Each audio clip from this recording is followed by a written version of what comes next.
বন্ধুরা, আজকে 25শে ডিসেম্বর 2025 সাল। একটা অদ্ভুত মেলবন্ধন। ওই ক্রিসমাসের শুভেচ্ছা, সকলে আনন্দ করে দিন কাটান, এগুলো আমি বলতে চাইছি না। আমি যবে থেকেই জানতে পেরেছি আমাদের এই আজকের দিনের যে মানবতাবাদী মানুষটি, ভালোবাসার মানুষটি, ভালোবাসার শিক্ষা দেওয়ার মানুষটি,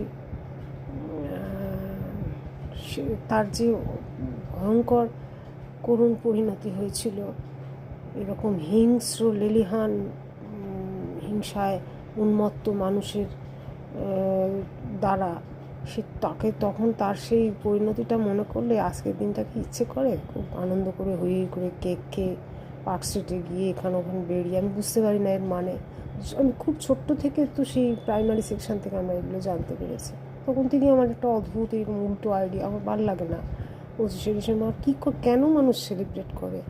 এত জ্ঞান, এত সচেতনতা, এত পৃথিবী উন্নত হচ্ছে, আপগ্রেড হচ্ছে, কিন্তু এই চিন্তাগুলোর কোনো আপগ্রেড নেই। এই দিনটা এলেই একটা উন্মত্তের মতন আচরণ করতে হবে। আনন্দ কিসের আনন্দ?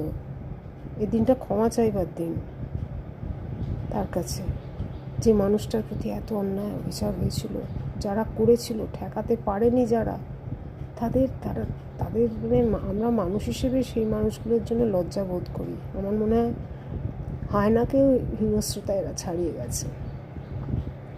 তাই ছোট থেকে এগুলো আবার বাচ্চাদের পড়ানো হয়, মানে কীরকম মনের মধ্যে একটা রিয়াকশান তাদের হতে পারে। মানে এটা একটা খুব লাগে আর কি, ভাবলে খুব আমি বিচলিত হয়ে পড়ি। যাই হোক, বাচ্চাদের সেইভাবেই বোঝানো উচিত, শেখানো উচিত যে পৃথিবীতে দুরকম মানুষই থাকে, ভালো মানুষ, দুষ্ট মানুষরা তাকে এরকম কষ্ট দিয়েছিল, তাই আজকের দিনটা তাকে প্রণাম করো, তার কাছে বসে ধ্যান করো, প্রার্থনা করো, তার কাছে মানুষের মঙ্গল কামনা করো। তিনি যে পথটা দেখিয়ে গেছেন সেই পথটা অনুসরণ করো। কিন্তু হুল্লোড়ে মাতার আর কেক খেয়ে এই দিনটার সঙ্গে কেকের কী সম্পর্ক আমি আজও বুঝে উঠতে পারলাম না।